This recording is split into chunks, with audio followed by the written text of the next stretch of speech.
Retrouvez Instant Mag, votre magazine quotidien présenté par Magali Barthès. Il est un peuple de tout temps persécuté du fait de son mode de vie et dont on ne parle jamais. Ce sont les Tziganes. Alors à Radio JM, on va essayer de remédier à cette invisibilisation et nous sommes avec l'historien Michel Ficetola, président de l'association Massalotte Culture, à l'initiative de l'exposition Photopassion Tzigane, hommage aux victimes du génocide des Tziganes. Exposition proposée à la Maison des Associations du 3 au 15 février.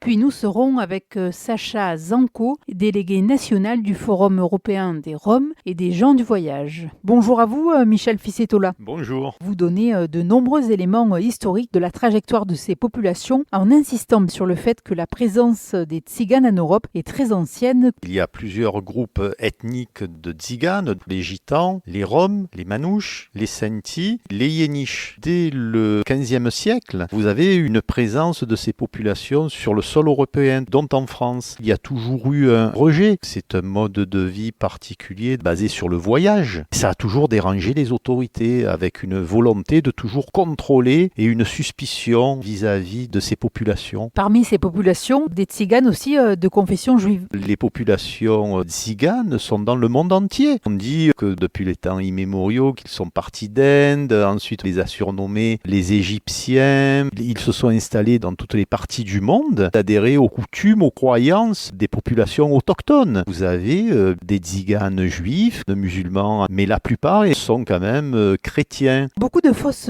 informations sur les Tziganes, en effet, depuis longtemps, les mêmes préjugés, sans aucune remise en cause. Cela me permet d'en venir à ma deuxième question. Les Tziganes ont payé un très lourd tribut pendant la Seconde Guerre mondiale. Vous êtes indigné contre le fait que l'on n'évoque pratiquement pas le génocide subi par les Tziganes. Ça me heurte. Il y a eu une persécution permanente. Il y a toujours eu un rejet de ce mode de vie fondé sur la liberté. La première des valeurs républicaines qu'on a toujours cherché à nier pour le Tzigane. Cette persécution s'est accentuée. En 1940, le 6 avril est instaurée l'interdiction de libre circulation pour le Tzigane. Le Tzigane, comme un criminel, a été assigné à résidence. Il a été complètement sous contrôle des autorités. Des camps d'internement ont été créés. Vous avez des camps d'internement qui étaient réservés aux Juifs et aux Tziganes. Vous avez des camps d'internement, celui de Salier près d'Arles, où il n'y avait que des Tziganes. Et ils ont vraiment été parqués. Le tribut a été très lourd. Sur une population d'1 million de personnes, entre un quart et la moitié a été exterminé. Entre 250 000 pour l'estimation la plus basse et 500 000 selon l'estimation la plus haute, ce qui est horrible. En France, dans ces camps, les conditions de vie étaient très précaires. Beaucoup de morts dans ces camps. À partir de ces camps, il y avait des déportations dans les camps de concentration nazis. À Marseille, pendant la grande rafle de fin janvier 1943, les Tziganes ont été ciblés. Seuls les Juifs et les Tziganes ont subi un génocide. Les gens ont tendance à confondre. On est dans une période de commémoration, il ne faut oublier personne. Il est vrai que les francs-maçons, les homosexuels, les opposants politiques ont été persécutés. Mais il ne s'agit pas à leur encontre de génocide, contrairement aux Juifs et aux Tziganes. En partant de là, à Marseille, le Tzigane a été ciblé et a été dans les textes officiels, quand la rafle est annoncée, le Tzigane est qualifié de vagabond, référence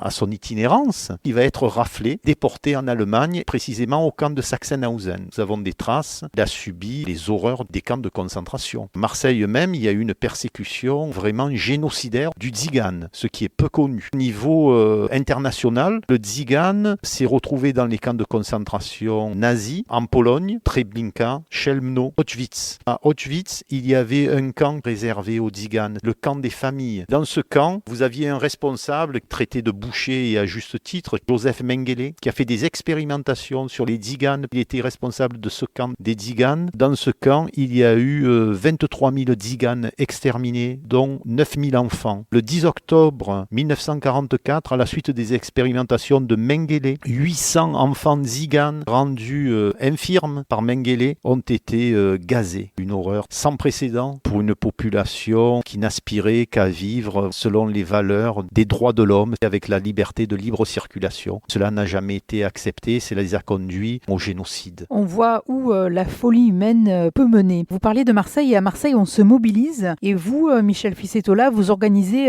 une exposition photo dont le vernissage a lieu aujourd'hui à partir de 16h30 et sur l'affiche le plus célèbre des tziganes, Charlie Chaplin. Vous nous plongez dans les difficultés, le mot est faible, subies par ces populations tziganes. On a voulu retracer l'histoire et l'histoire de ce génocide. Il y aura un roll-up consacré au génocide des tziganes. Ce que nous avons voulu, c'est montrer quelle était la vie au quotidien de ces gens. C'est fédérer, que tous les tziganes puissent trouver leur place. Il y aura notre ami Michel Lafaille qui fera une exposition sur le pèlerinage des Saintes Maries de la Mer qui concerne surtout les gitans, avec un hommage à Manitas de Plata, une icône, le roi de la guitare flamenca, pour que les tziganes de l'Est aussi aient leur place. J'ai invité Sacha Zanko qui représente la communauté rome. Il nous fera découvrir la vie de sa famille dans les camps. Nous pourrons voir à quoi ressemblaient ces braves gens, toujours pointés du doigt de façon discriminatoire dans le pays des droits de l'homme. Tout à fait. Vous-même êtes d'origine tzigane. On comprend l'importance pour vous d'alerter sur ce que l'on ne veut pas voir bien souvent. Et au niveau local, parmi les autres défenseurs de la cause tzigane, Jane Bouvier, et pas seulement. Je suis attaché à cette ascendance. C'est mon arrière-grand-père qui a débarqué à Marseille en 1890, parti de la région de Naples. Il était tzigane, il était charbonnier. Il a vécu vraiment des moments difficiles. Quand il a fondé sa famille avec mon arrière-grand-mère Rose, ils ont été hébergés dans le quartier des Napolitains, à Saint-Jean, autour du Vieux-Port. Ils ont fondé leur famille dans le bidonville de Saint-Lazare, qui est l'enclos Saint-Lazare, donc des conditions très difficiles. Et ça me touche non seulement parce que j'ai cette ascendance, mais parce qu'aujourd'hui, la situation n'a pas évolué. On fait semblant de ne pas voir qu'il y a, je n'exagère pas, de centaines d'êtres humains qui vivent dans des conditions indignes, dans des baraquements, des hangars. Et heureusement, comme vous le disiez, il y a des gens qui ont une noblesse extraordinaire, comme Jane Bouvier, anglaise d'origine, choquée par cette situation. Depuis 12 ans, elle a créé l'école au présent. Elle va dans tous les squats de Marseille pour scolariser les enfants. L'éducation est une obligation en France. Ce sont les pouvoirs publics qui devraient faire cet effort d'aller vers ces populations, de scolariser les enfants.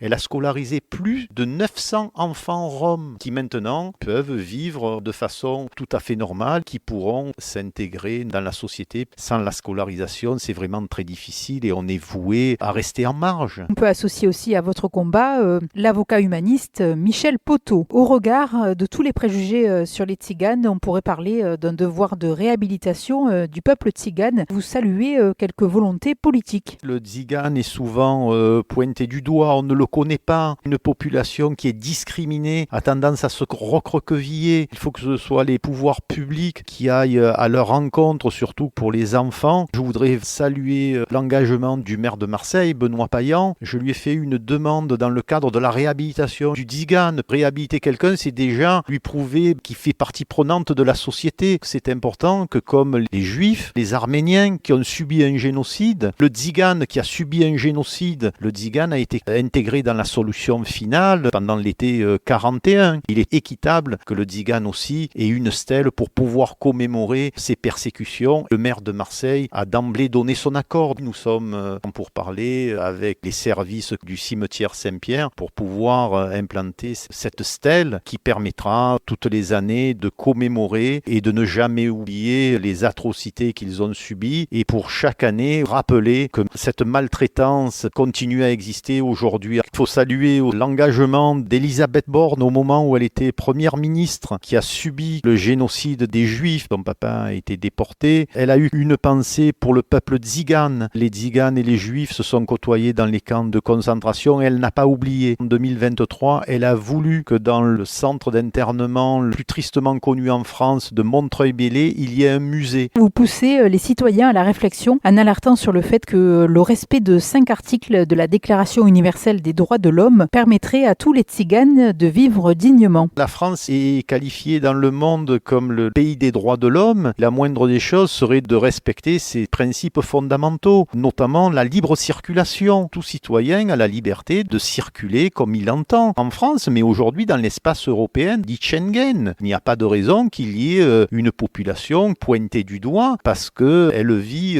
selon un principe tout à fait légal dans la République. En France, la scolarisation est obligatoire. Ce sont les pouvoirs publics qui doivent l'assurer. C'est dans les droits de l'homme. Ensuite, vous avez le logement. Dans les droits de l'homme, les pouvoirs publics doivent assurer un logement digne à tous les citoyens. Il est complètement inadmissible qu'aujourd'hui, des populations se retrouvent à la rue, livrées à elles-mêmes, obligées de faire les poubelles. Quand une initiative est prise par l'État et par la ville de Marseille, comme en 2024 sur le site de Saint-Henri, la population s'oppose. Un village d'inclusion de tziganes devait être créé. Il y a toujours le rejet de la population à l'encontre de la communauté tzigane. Il faut que l'état d'esprit change, que les gens se disent que la France est le pays des droits de l'homme, qu'on ne peut pas traiter les gens de la sorte dans la discrimination. Eh bien, merci beaucoup Michel Fissettola de nous avoir éclairé sur cette période sombre subie par les tziganes, de l'itinéraire de vos arrière-grands-parents jusqu'à l'historien que vous êtes devenu.